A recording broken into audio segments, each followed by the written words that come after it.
Salza by Georgi Bardarov. Old age is a reputable contract with loneliness. Gabriel Garcia Marquez. The dog rose with difficulty. He was very old. He moved a few meters slowly in the direction of the kitten, which was standing at the corner of the building licking its paws. The dog bent over and licked the kitten's muzzle. He emanated endless warmth and goodness. In the corner of his right eye a tear was shining. He sat on his hind legs and yawned. The kitten, in turn, rubbed up against him. Everything around the building, the pavilions, the people, the meticulously kept yard, the rock gardens and the grass, still frail, created an impression of unrealistic calmness and eternity. The time here had really stopped. And why should time be rushing in a nursing home for people with physical disabilities? All the hustle and bustle was out of the main entrance and the fence. Yes, children were running there, cars were roaring by, people were having rows, horns were beeping, but that was outside, on the street, which rose steeply up and seemed to rest on the March sky, covered with scattered greyish clouds. I leaned against the fence and lit a cigarillo.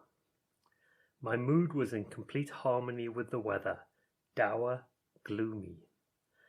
The sharp breeze put out the cigarillo, and so I had to light it again several times. I felt sad, worn out, perhaps too exhausted, not so much physically but mentally. And the place, too, did not suggest much joy. Old age has terrified me ever since I was a kid. Not death, but old age. Just the thought of the helpless state I would be in, the withered look I will have, the rotten smell my body would produce, and the fact there is nothing to anticipate but the end drives me crazy. I respect elderly people very much, but I do not want to see them, especially in such places where all roads have ended and time has stopped. I awaited my appointment with Salza with anxiety. I could foresee how much she would burden me with the despair and old age in all dimensions. I sighed. The few elders staying in the yard in this cold weather were watching me with discreet curiosity. I tried to catch their looks and to read something in them. I read it, the lack of expectation. They did not expect anything, and that is why I was not of any interest to them. Even less interesting than the dog with the starting tear in his eye and the cherry tree by the entrance. Their world had shrunk to the little space in and around the building of the nursing home. Nothing behind the fence interested them. It was more distant to them than Everest is to me. They have neither where to go, nor do they have the strength to do it. Blago came to mind, a friend of mine from the presentation skills course, who recently told me with grief about his grandmother who had passed away in a nursing home at the age of 99. She had raised him. He was against her being put in such an institution, but his parents waited for him to go abroad on a business trip and thrust her there in a flash. The last time he called her was from Switzerland. She had given up, or as Blago said it, as soon as she entered the nursing home, she let go of life. The phrase, let go of life, was clearly imprinted in my mind. In such a place there is no way not to let go of life. They let you in here to burn down like a candle which has melted down to the metal ring in the middle, and around the flame like chipped teeth stick out the last remnants of the wax, which once in the beginning had provided a bright flame. My cigar went out again. I could feel something in my feet. Without noticing him, the dog had dragged himself here and rubbed against my pachalak. I remembered this long-forgotten word from my home region, by which we mean the lower part of the trouser leg. We shall be forgotten just the same. We shall also become archaic words, which will be still remembered by people of a certain age only. before disappearing forever together with them. We will not be found even in dictionaries. If you don't trust me, look up the Pachalak. I bent over to stroke him, a mongrel, a bit skinny, but mostly because of old age. For he did not look underfed, nor dissatisfied, nor sick. He looked just old and content with his life. The tear had already formed in the corner of his right eye, a big and crystal clear. I wondered whether it bothered him. He did not show any signs of being irritated whatsoever. He was looking at me with the unconditional love only animals and small children are capable of. While I was stroking his transparent big ears, I saw the contours of my image reflected in the tear. Salza, nice to meet you. In Bulgarian, the name Salza means a tear. I raised my head abruptly. I had not heard her approach. Strange. What I saw pushed me to the fence, so I even leaned on my right arm to keep from falling. There was no sign of the old, helpless and given-up life woman I was expected to see. In the wheelchair, even with one missing leg, there was a woman who emanated beauty. Fresh colour clothes in a pleasant yellow hue, a stylish brown brooch on the blouse, light makeup, a discreet nice perfume. She held her hand out to me and said again, Salza, nice to meet you. Joro, I mumbled and held her hand, skinny, bony, but full of life and energy. Shall we go inside? She nodded towards the nearest building. Spring is clearly on the way, yet winter doesn't want to go away. Skillfully, she began to push the wheelchair forward. I came out of my bewilderment and started energetically. Can I help you? No, there's no need. A little bit of exercise is always a good idea. She said it simply, without a hint of offence or conceit. She had a melodious and pleasant voice which completed her elegant look. The name Salza is a little peculiar, I said when we had already entered the clean and cosy premises they used here for theatrical performances and gatherings. Yes, indeed, I was born on the 6th of June, 1936, and when I was born my mother's sister said I was so tender and sweet, almost like Lily of the Valley, and this is how I got my name. She laughed. She had a happy, girlish laughter. Wow, 1936, I whistled. So you must remember the 9th of September. History has always excited me, and especially what happened then on the 9th of September, which turned Bulgaria upside down. Is it possible to not remember, as if it were yesterday? I was born in the very centre of Sofia, opposite the courthouse. Then the communists took everything away from us. But a few months before the 9th, we went to the village of Trudovets, where we had a house. We were running away from the bombing, and on the 9th, the partisans came down from the mountain, well-dressed, merry, with rifles and cartridges. They took everyone out of the houses, all of us, including the babies and elders who could hardly walk, and ordered us on the square. Then they pulled out of the town hall 12 men killed by them, arranged them in a circle with their heads touching in the centre. Having put a cigarette butt in each mouth, I can never forget this scene. My goodness, I was just 8. To this day, I sometimes get startled in my sleep. This vision does not leave me. You said the communists took everything away from you. Yes, after the 9th, we were deported from Sofia. Some other people were accommodated in our apartment, and we were driven away in an ox cart to Kritchim in the middle of winter. They put us up in a house with no running water and no electricity. The school was 3 kilometers from there, and I had to walk to it alone in the snow. Horror. We suffered a lot then. You must be hating them. Whom to hate? The communists. Oh no, I hate nobody. I don't have the time for that. How come? They took everything away from you. They broke your life. Such was the time. Look, in this life I have learned there is no point in hatred. Our time here is short, and that is why I always look ahead only. Even now, when I wake up, I plan the day, the week. I do not look back. There is someone to judge our deeds. Plus, in the communist times, I did not live badly. I graduated, I had a good job, family, friends. You have one son only, right? One son, two marriages, and I am alone again. She laughed once more. How did that happen? Well, both of them cheated me. Men are like that. They cheat like hell. Such is their nature. And she laughed again, without a speck of malice or irony.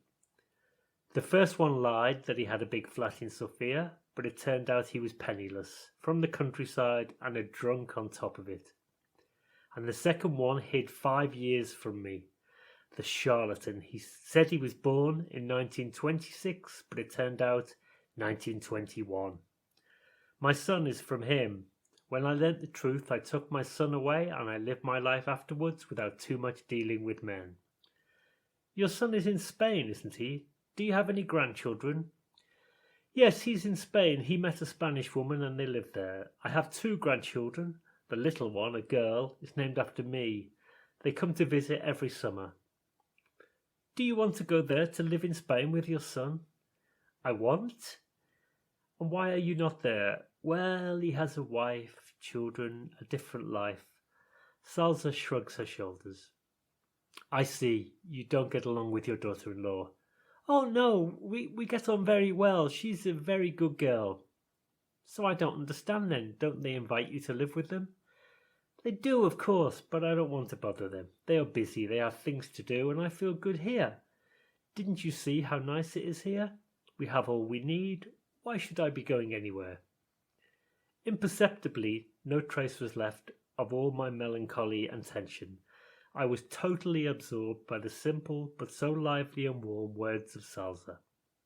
She reached over and picked up a piece of candy from the box on the table. They don't allow me because of the sugar, but how can one not indulge a little? And she laughed again. I learned that you like theatre and poetry. Ah, yes, although my sight is deteriorating, I keep reading. I organise the people here to make theatrical performances for the holidays, to pass the time, just for us to enjoy ourselves. When I was in the institute, we used to play in an amateur troupe. It was a lot of fun. I used to dance, ballet too. I love art. It makes us less evil. I even played on the stage of the satirical theatre. Really? Yes, but Todor Bulgarian communist statesman, stopped the play. Why would he? Well, he came to see the final rehearsals. We played a queue in front of the show shop. These are grocery shops in the People's Republic of Bulgaria in the 1960s in the big cities of Bulgaria, offering rare, unusual goods with higher prices than that of the regular goods. We were all waiting for pineapples, and suddenly a party comrade arrives, goes straight to the front of the queue, and the shop assistant pulls out a pineapple for him. The whole queue starts screaming, "What about us?" And the shop assistant throws a look at us, grabs the elbow of our left arm with her right hand, making 2 the obscene gesture, and screams at us, "For you, just leaks." Her happy laughter resounds and echoes in the meticulously clean windows of the premises, and here I am laughing too. Who is your favourite author? I have many, but I love Damian Damyanov the most.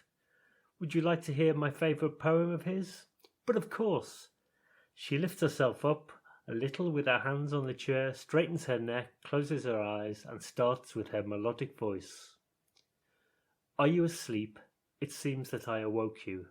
Forgive me, I am coming to you now. My soul is going crazy with oppression, embraced by desolation of its own. I am alone, and so I want to tell you. My mouth is glued from all the silence. Do not send me away. I shall be off soon. The storm's cry has brought me here. Now I shall sit down here by your head, and a tale I would like to tell you, in which an evil lesson must be taught, devised discreetly by a sage of old. A vicious villain, all his life was roving, and never did he want a home return. Under his shirt, instead of a heart loving, an evil bloody dagger was concealed. Belated caravans he caught in ambush, and only did he hide his blade by day. Truly did his dagger get no rust, his evil was no smaller than the devil's. But from weariness once, who would have known, he fell asleep too on the crossroads. People were kicking him in the commotion, and no one by his head would ever stop. There was just one little girl, all in rags, who his forehead covered with a leaf. He cried, for he was for the first time loved. He cried, the villain, would you tell why? What could melt this heart of stone? Never warmed up in his earthly path, a little hand was able to make then tears flow from a look so full of blood, one hand much warmer than a home hearth.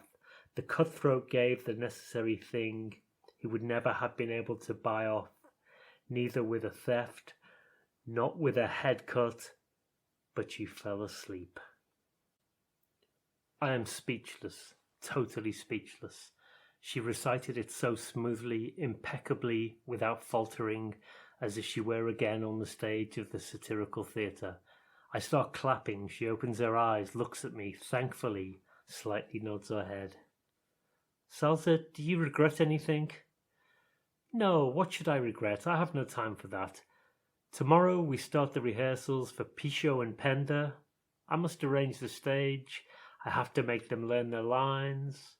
Suddenly she stops, looks at me mischievously. I understand and smile from ear to ear. Look, what should I regret? Everything is in the past. I have loved, I have been loved, I've been betrayed, I have betrayed. No one is sinless. I've made mistakes, I've paid for them. So that is all. Everything is okay. As one of my lovers, a waiter, said when he was cheating in the bill. And finally, with the bread, we are even. I look at her, she looks at me. Should we go outside? It is a bit stuffy in here, says Salza.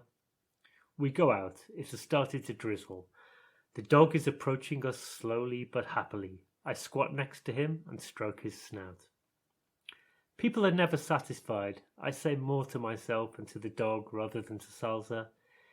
If you haven't built a house, if... Salza interrupts me. Yes, I know what people say. If a man has not built a house, he is not a real man. If a woman has not given birth, she is not a real woman. I am observing the young generation now. If you have not made a career before turning 30, you are a failure. You're a writer, aren't you? Yes. Remember one thing, young writer man. You might have built 10 houses in this life. You might have made 10 children. You might have written 10 genius novels. But in 100 years, absolutely no one would remember you. Even if your name were written in the thick books. And 100 years is such a tiny piece of time. The only thing that makes sense while we are alive is to enjoy life. It is a gift to us anyway, and try to do less harm. That's it. At this moment, we are interrupted by a bell ringing. Ah, they're calling us for lunch, notes Salza. Something moistens my hand. I look down. The tear has leaked out of the dog's eye, dripped, and soaked into my palm. I raise my head. Salza is gone. Only the discreet feeling of beauty has remained. I stand up, my eyes are watering. Something hidden long deep inside me is making its way out. I deeply breathe in the frosty air in order to suppress it. Again, I find essence where I have expected it the least. The essential is invisible to the eye, the little prince had said before his creator hid from us forever. I wonder how much beauty remains invisible to us, and sometimes it only takes a tear to start seeing again. I remember my grandfather, whom I was named after. For the first time in his life he got sick when he was 84. My aunt in Sofia was taking care of him. We lived nearby as well. One day I was crossing the park, and I see him sitting on a bench, all in thought. I do not remember what we talked about, but I remember him telling me in the end, "Gosh, life went by so fast, as if I came in through the front door of our house in Kulata and came out through the back one." This text was created with the financial support of the European Union and is part of the short story collection The Voices of Our Silence.